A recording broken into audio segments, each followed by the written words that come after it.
Some people fail, not because they are weak, but because their mind refuses to listen. This is the truth no one teaches. Ethan was a 16-year-old boy with a gifted mind and extraordinary learning ability. And people always said he could achieve anything he wanted with ease. But he had a silent problem that no one noticed.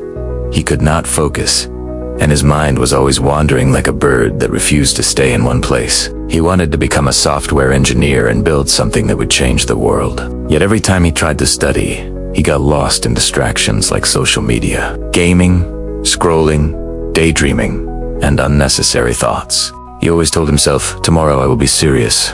Tomorrow I will study properly.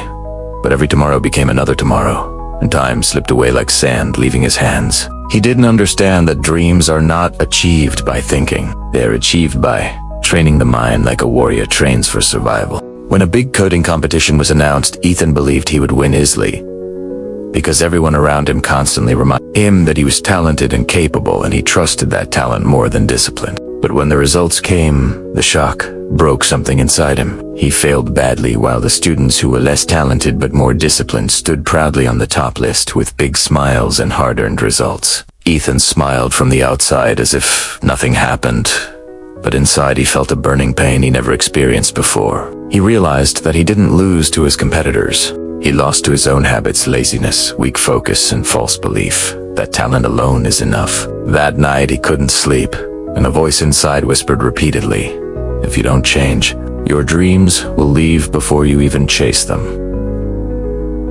The next morning, instead of feeling defeated, he searched for someone who could teach him discipline, not just information. And he found Mr. Harris, a retired military trainer known for sharpening not bodies, but minds, helping young students build routine, self-control, and mental strength. Ethan went to him and said, "Sir, I don't know how to control my mind.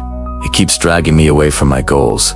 Mr. Harris didn't lecture him, he simply said, "Your mind is your strongest weapon, but right now it's holding you hostage." And then he turned off the lights, lit a single candle, and told Ethan to stare at the flame without moving or thinking about anything else. In less than 15 seconds, Ethan became restless.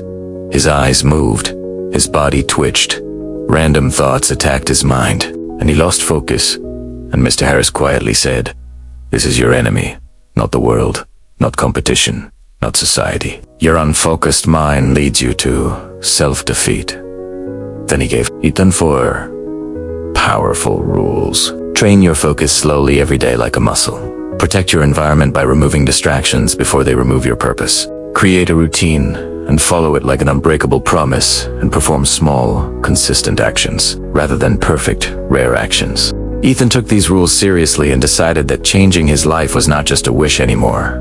It was a commitment. He deleted unnecessary apps, changed his desk location, made a fixed schedule, practiced candle focus, and took short, disciplined study sessions, increasing time gradually.